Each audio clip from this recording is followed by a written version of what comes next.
Cuma sebentar aja ya, kan saya sudah sering ketemu dengan beliau ya. Sudah sering ketemu dengan beliau, jadi intinya cuma akan diberikan penugasan sesuai dengan bidang saya lah, kira-kira seperti itu. Ya. Spesifiknya apa sih Pak? Firm sebagai Menhan kalau gitu ya Pak, kalau sesuai dengan bidang Bapak? Nanti aja, itu tunggu pengumuman dari beliau ya. Tapi ada persoalan yang disoroti sama Pak Prabowo? Ada pesan-pesan dari beliau nggak Pak? Tidak ada ya, karena sudah tiap hari sering ketemu dengan beliau sih. Ya. Apa soal pembelian yang masih? Oh enggak nyampe ke sana. Ya. Tapi bidangnya bidang Hankam ya Pak? Ya kira-kira itulah, pertahanan ya. Oke. Hah? Mas kabinet berarti? Ya kira-kira gitulah ya. Besok ikut acara pembekalan nggak Pak? Hambalang. Oh enggak. Ya. Oke, itu aja ya. Terima kasih. Yuk. Selamat ya Bapak. Yuk, terima kasih. Selamat Pak, sehat-sehat selalu. Ya, dan baru saja kita mendengarkan juga pernyataan dari Doni Hermawan yang merupakan Sekjen Kemenhan yang juga mengatakan pihaknya ini sudah dipanggil oleh Prabowo Subianto dan masih dalam membidangi bidang yang sama, tentunya di bidang pertahanan di Kemenhan, pemirsa. Tapi untuk persisnya, Bu Nyarwi, bagaimana melihat ini sudah ada Doni Hermawan, kemudian juga tadi sudah ada Menkumham Supratman Andi Aktas dan bahkan ada Yusri Iza Mahendra juga, Bu Nyarwi. Ya, saya kira ini menegaskan ya bahwa nama-nama yang muncul ya sebagai kandidat calon menteri, kalau kita anggap itu semua calon menteri ya, tidak masukkan variabel wakil menteri, saya kira itu nama-nama yang sudah familiar dengan Pak Prabowo. Contohnya Pak Doni kan di Sekjen sudah lama ya, kan sudah lama artinya ya melayani ya Pak Prabowo di sana. Terus kemudian juga ada Bung Supratman, apalagi ya Pak Supratman ini kan dari Gerindra ya, bahkan kader baru-baru ini menjadi Menkumham. Ya, Menkumham seperti itu ya. Belum lagi kalau kita lihat variabel yang lain, misalnya yang menjadi mitra kerja atau teman ya dalam bekerja, Bu Sri Mulyani ya.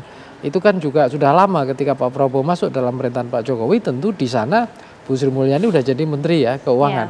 Nah, menarik sebenarnya kita Bu Sri Mulyani ini, kalau kita lihat Bu Sri Mulyani ini sebenarnya kalau nanti jadi Menteri Keuangan lagi untuk Pak Prabowo, saya kira termasuk memecahkan rekor juga ya. Ya, Bu Sri Mulyani ini dibayangkan panjang ya dari masa Pak SBY gitu ya.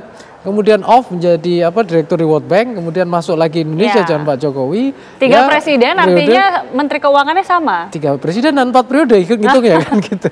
Jadi tetapi artinya kalau misalnya itu benar nanti Pak Prabowo percaya Bu Sri Mulyani, saya kira ada keunikan tersendiri yang mungkin Bu Sri Mulyani punya kompetensi dan pengalaman yang memang dibutuhkan Pak sama Pak Prabowo ya.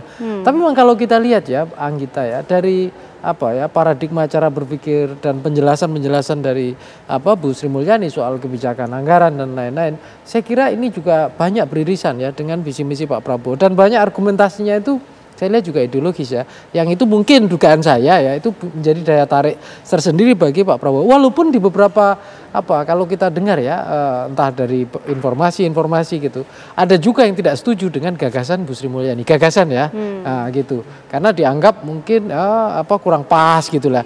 Bahkan lebih dari itu, ada yang mungkin kurang suka atau gimana ya, kalau Bu Sri Mulyani ada di kementerian, artinya Pak Prabowo lebih baik disarankan milih yang lain. Tapi balik lagi keputusan kan di Pak Prabowo. Sempat bahkan ada isu Pak Budi Gunadi Sadikin yang disinyalir menjadi Menteri Keuangan juga. Ada itu, bahkan kemudian ada juga yang mungkin yang kita anggap sekarang ya untuk Wamen ya, itu juga potensial misalnya di Kementerian Keuangan seperti itu. Jadi tentu saya kira ya Menteri Keuangan itu menurut saya sangat vital. Bahkan di banyak negara gitu ya, misalnya partai-partai yang basisnya ideologis pemerintahannya, di mana terutama sistemnya parlemen ya, kayak di UK ya. Menteri Keuangan itu warna ideologisnya luar biasa kelihatan gitu loh. Jadi kalau misalnya cenderung ke konservatif ya kebijakannya mengarah konservatif, cenderung ke liberal atau ke partai buruh ya mengarah ke polisinya ke partai buruh, kira-kira gitu. Nah, tetapi kalau kita lihat Bu Sri Mulyani juga beberapa sudah menjalankan di masa Pak Jokowi, begitu orientasinya bansos ya ternyata kebijakannya juga banyak juga ke sana kan. Subsidi juga jalan misalnya, contoh begitu. Saya kira ini soal paradigma yang saya kira Pak Prabowo sangat paham ya, untuk katakanlah menggunakan sumber daya yang potensial dia diajak di kabinetnya. Yang menarik ini juga menjadi mungkin jangan-jangan menjadi PR besar bagi Bu Sri Mulyani selaku bendahara negara istilahnya ya. Karena ada program besar dari Pak Prabowo, makan siang gratis yang kita tahu membutuhkan biaya yang sangat besar. Bagaimana pengelolaan ini juga, apakah mungkin ini ada peran Sri Mulyani yang bisa membantu untuk mengotak-ngatiknya, tapi usai jeda pemirsa kita akan bahas lagi di Breaking News TV. Kami segera kembali.